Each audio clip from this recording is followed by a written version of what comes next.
Hi ho, I thought I would share with you how I detangle my natural hair. Now, I'm not new to detangling highly textured hair.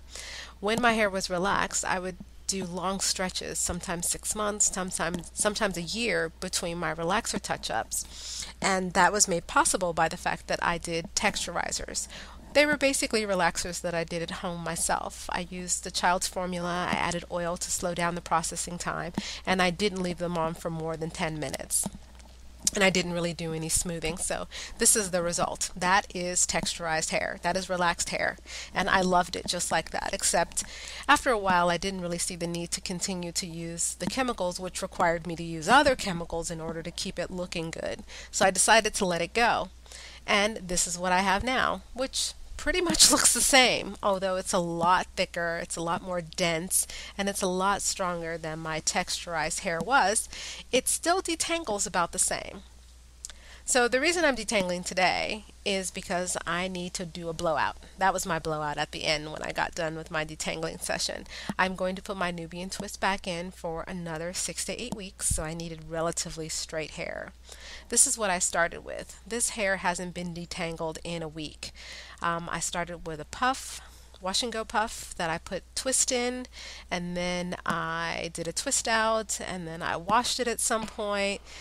So that brings us up to this one, which this is hair that has been washed and conditioned, and it's got a little bit of oil and some shea butter on it just to help me smooth through, but it has otherwise not been combed for a week.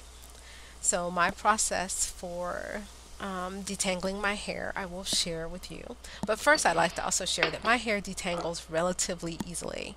I think that's in part because I subscribe to a low manipulation regimen where I think anytime you comb or brush your hair, this happens. It tatters the cuticles right on the edges of your hair. This is just my own personal belief. So even if you're very gentle, just the act of combing and brushing incurs just a little bit of damage right along the edges of your cuticles, which cause them to tangle with the rest of your hair.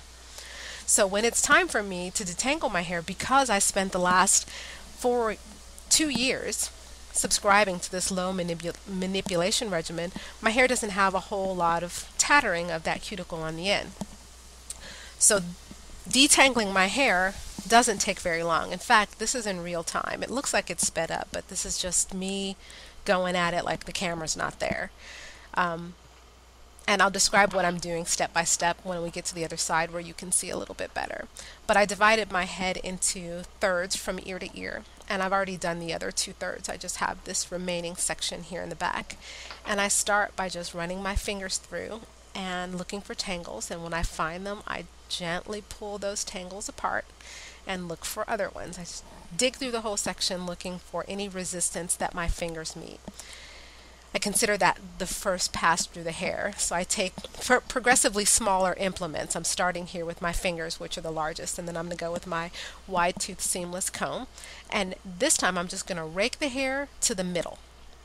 So I'm raking from the roots to the middle, and then I'm going to do that process of removing and looking for tangles and gently pulling them apart again. Once I've gotten those removed from the middle with the bigger implement, my fingers, I'm going to take the smaller implement and I'm going to start sort of picking out the bottom. Now the idea isn't to go all the way through the whole section of hair. It's just to kind of pick sort of halfway through and go deeper and deeper and deeper until the comb is going all the way through the section. I do it from the left, and then I do it from the right. You saw me do it from the top and then do it from the bottom. And then after I've gotten that done, I gradually work up the shaft back towards the middle where I started. When I'm satisfied that they're all out, I take the smallest implement that I ever comb my hair with, which is the Denman brush, and I brush through. And that's it. Like, I repeated that process for all of those other sections on my head, and that was near real time. I didn't speed it up. There were a couple of sections I took out 2 or 3 seconds here or there that were just wasted time, but it really doesn't take that long to detangle my hair, and I think that's in part because of the low manipulation regimen, and my hair doesn't really cling to itself that much. So This is the end results. I hate them.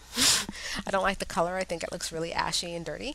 And I don't know why they insist on making them so small in the front of your head. It looks like I'm wearing a big helmet. And nobody's hair is thicker at the hairline than it is everywhere else. I asked them over and over. It's like it violates some braid or law of nature for them to make the parts big in the front. I guess I'm over it. Thanks for watching. Bye.